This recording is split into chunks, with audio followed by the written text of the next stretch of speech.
Love God, then love others through that love. That is the true ring of fellowship.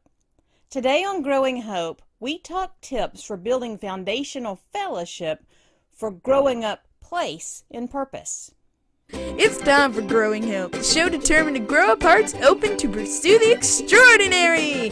Because you are extraordinary!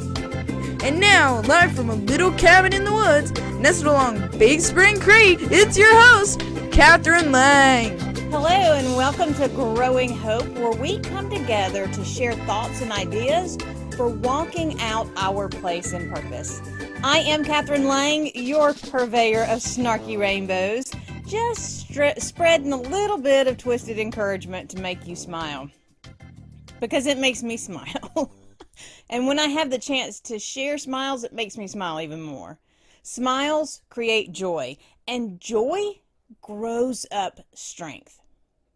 And that's what you need. If you're going to walk out the steps leading to your place in purpose, you need the strength to stand against the storms and to stand against the chaos of the world, and sometimes just to stand against self.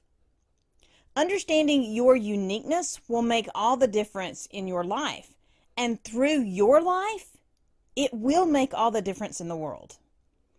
We've been working through the book Place and Purpose to uncover our heart seed and nurture it to bloom into all of our possibilities. The book expands on these 4 questions: why, what, how, and when. And we've been focused on the first question, why. See, why starts with putting God first. Your why requires you to put God first, because you can only know your place in purpose when you know the one who crafted the purpose in the first place, and the one that you're specifically designed to fit into. So you put God first, and then you put others second. And that's the focus we've had this week. We're developing the habit to put others second, to put others before self. We need to be invested in others. We're designed to be in relationship, and we grow up relationship when we make others a priority. But to invest in relationship, we have to connect with others. Fellowship makes it possible to make the connections and build up the relationships, and fellowship will require you to make the changes and the choices to make others the focus. So create opportunities for fellowship. Reach out to others. Stop making excuses. Step outside your comfort zone. Clean out the clutter and be intentionally connected. The more you invest in fellowship, the more you'll be positioned to put others before self. And self will not always be happy about the move. Most of the time, self will throw up a conniption fit, because that's what self does. That's why we have to start by putting God first. Putting God first gives us the boldness to put others before self, and it helps us to quiet self. I can get in a very dark place when I'm left on my own for too long. And when you work from home, you can be alone a lot. Connecting with others, especially positive folks or those that are more on the snarky rainbow side, it helps ease my loneliness when I connect online. But I know that my extrovertness is on top of this habit of being alone. I need fellowship to drive me to be all I'm supposed to be. I need to be around others. If I don't get around others, then I get ugly and I get snappy and I get easily discouraged, which is so strange since positivity is my natural tilt. And when you're discouraged, it's hard to be ready to pour out encouragement on others. I think that's why fellowship fuels our smiles, just like we started out today. A smile promotes joy, which provides strength. And then we're able to stand in the storms and stand against the world and do all that we're called to do.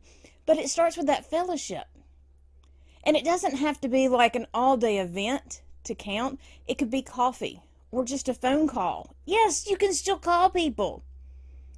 Fellowship ignites that smile, which fuels the encouragement, which drives the motivation to do more and to be more. But we have to be intentionally invested in fellowship. It's too easy to not get connected to others and to do things with others. Not just online, although I highly recommend it, but in person as often as you can. We're designed to be in relationship, and when we don't follow that path, when we don't engage with others, we fundamentally miss something. We miss an element of who we are that will get us to where we need to be. So we have to be intentionally invested in pursuing fellowship to get there. The world will be a rough place. Survival can be tough most days. Forget about trying to survive in this world. And as long as you continue to play by the world's rules, it will continue to be a challenge. We break out of these rules when we have the boldness to take steps into our own uniqueness. So we need each other to be able to take that step, to break out of the limits the world has set. Building relationships require that we step out from the patterns of self. And growing up the ability to love God and love others, second, it requires diligence and determination. We have to make the choices. We have to choose to change, and to change in a way that puts others as the focus. So the first thing is to ask others to join you. Instead of sitting around waiting for them to ask you, make plans that others can join you in doing, and invite others to join you in the going and doing. Don't make your trip determined on them saying yes. Just invite them to be a part of it. Plan a trip to the botanical garden or a local museum or a hike in the local park. Something that you can do with any number of others without imposing a heavy financial burden. I rarely waited for others to invite me when I was growing up. I just planned to do and invite people to go with me.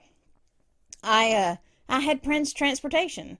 So I stayed on the go, and I always invited others to go with me. It wasn't unusual to have a half dozen folks in the car.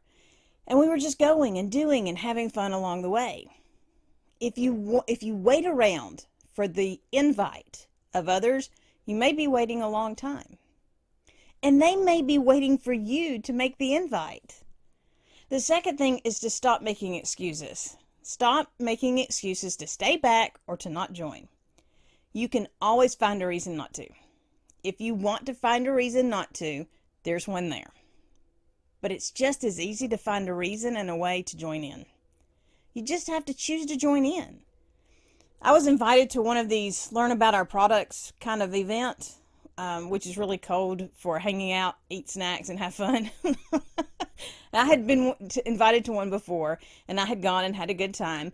But the last several that I had been invited to, I had turned down. I didn't really have a reason not to go. I just didn't go. But this time, I intentionally made the choice to go no matter what. And believe me, all the way up to parking the car and getting out, I was thinking about reasons not to go. It doesn't make sense that we need fellowship, and yet we work so hard to come up with reasons not to fellowship. Or at least I work really hard most days. I think it's the way the enemy holds us down, because if we get together, we become strong and bold in pursuit of our place and purpose, and neither the enemy nor the world would like that. So make the choice to get engaged in fellowship. The third thing is to step outside your comfort zone. If you want to have something different, you have to make different choices. The ordinary and expected actions will deliver the ordinary and expected results. You may have guessed that I am not a football person. It's never been a sport that I preferred to watch. I'd much rather watch basketball. But I have attended one in-person college football game, and that was the Senior Bowl in 1989. That was my fill. That's all I needed. But one year, our church hosted a Super Bowl party. I didn't want to go. I did not want to watch football. I didn't intend to watch football. But I made the choice to step outside of what I would normally do, and I had a great time as a result. Everyone brought folding chairs and coolers, and it was like it was the pregame party, the tailgating in the gym as they watched the game projected on the wall. So be okay with doing something different. Who knows? You might discover a new interest you wouldn't have found otherwise. The fourth thing is to clean out the clutter. See, clutter limits your ability to do, no matter what type of clutter it might be. Release the clutter to make space to say yes to the better. I committed to an event because it was expected of me. I went consistently because it was expected of me. I did little more than show up, listen, and leave. I did try to engage a few times, but oh man, were the clicks tight at this one. It was just not happening for me. So I started showing up, and then I would just find my corner and I would start working. And nobody seemed to notice or care. But I continued to go because it was expected of me. And then I decided to stop going. I figured I could save the travel time and just stay home and do my work there. And a few weeks later, after I had stopped going, I was invited to attend an event that better fit my tilt towards possibility thinking, and the engagement always left me inspired. If I hadn't released the clutter of the first event, then I wouldn't have been in a position to attend the second event. Release the clutter to make way for better. And finally, get intentionally connected with others. Take the actions and make the choices for creating sincere connections. It's not always easy to get connected, especially if you've been hurt in the past. I haven't always had the best experiences with organized religion. I've had my fair share of head bumping, partly because I am a little bit obstinate and stubborn, but don't tell my husband I admitted that. I've shared before about why I quit church. That's the little C organization, not the body of Christ. But I've always pushed through my discomfort to be an example to my kids, to my sons, to attend, connect, and fellowship with others and other believers. But once that reason was no longer there, I had no reason to attend. I could fellowship with other believers in other ways. That's what I told myself. That's what I convinced myself. But going back to my extrovertness, I knew I needed more. I just didn't know how to get back into it. And then the day came when I stopped thinking about the right time and the right way, and I just made the choice to go. And then the next week, I made the choice to go again. You need to get intentional with connections to grow up opportunities for fellowship. And through those intentional investments that I have made back into attending weekly, I have opened up opportunities for other fellowships. Fellowships make it possible to do more than you can do on your own. There was this movie, it was based on a series of books all about the power of fellowship. The group that came together didn't hold all the same ideals, but they all had the same focus. They all had the same goal to reach. Because they worked together, they were able to do more than they could have done on their own. As a matter of fact, on more than one occasion, they set out on their own, and it created disaster. When we try to go it alone, we get tangled up in our own webs of trouble. We need to be invested in a relationship, and we get to that place of investment through intentional fellowship. So find ways to connect with others. Find ways to spend time with others. Find ways to be engaged with others, and be intentional about it. Make the investment personally and personal. Do what you enjoy doing and invite others to come along. Do what they enjoy doing when they invite you to come along. Always sticking within your core beliefs and within your core focus, but being willing to expand out and learn and grow as you go. The more we invest in fellowship, the more that foundation continues to strengthen so that we're able to stand bold in the design that was created to push us into all of our possibilities. It is one connection at a time, one fellowship at a time, one relationship at a time, one little bit at a time. The more little bits that we add up, the bolder and more secure we are in walking out the design we were created to fulfill. But it starts with that one little bit of fellowship. Fellowship makes you stronger than you are alone. In truth, alone makes you a little crazy. Or at least it makes you a little ornery. Or at least it makes me a little crazy and ornery. And it makes sense that alone would make you cranky, since we're designed for relationship. We're designed for relationship and to be in relationship, and we're stronger when we're invested in relationship. Fellowship makes a difference for your life and in your life. But you have to choose to make the investment for fellowship, which is not always easy. Investing in fellowship will take away from self. Or that's how it's going to look, or at least what self will try to convince you is true. The truth is that when you put investments in others, when you put others before self, then you make more room for you at the same time. Maybe not directly, but ultimately. And the end is what matters. Make the choice for fellowship. Reach out to others. Stop making excuses. Step outside your comfort zone. Clean out the clutter and get intentionally connected. Make the changes and the choices to make others the focus and put others before self. Now, I struggle with putting others before self. I struggle the most when I've been left alone. The other day, my husband made a comment and I snapped. I mean, royally, beautifully. It was amazing. I snapped in a way I would never have snapped if my encouragement tank had been full. But I had made choices that left me alone and out of fellowship with others. I had procrastinated on projects that crowded my schedule, trying to get caught up and get things done, and it left me drained. So I snapped.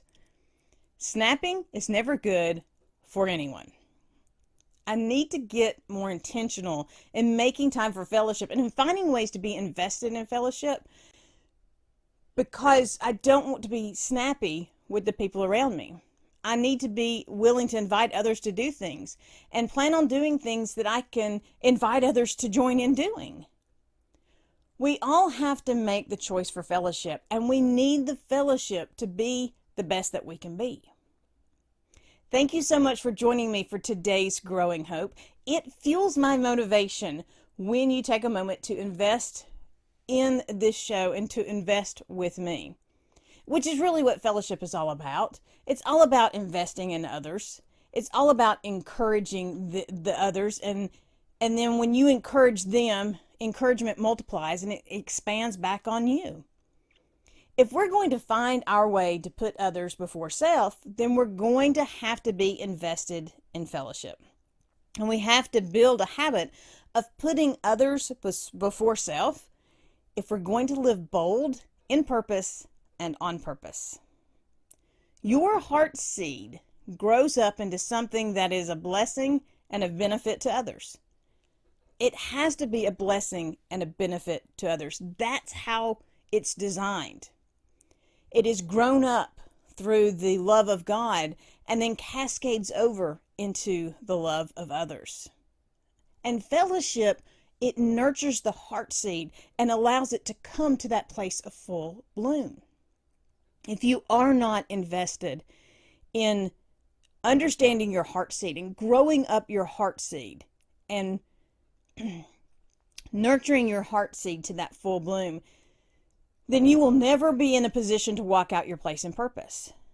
So first you have to invest in that relationship with God. You have to be in a position to love God.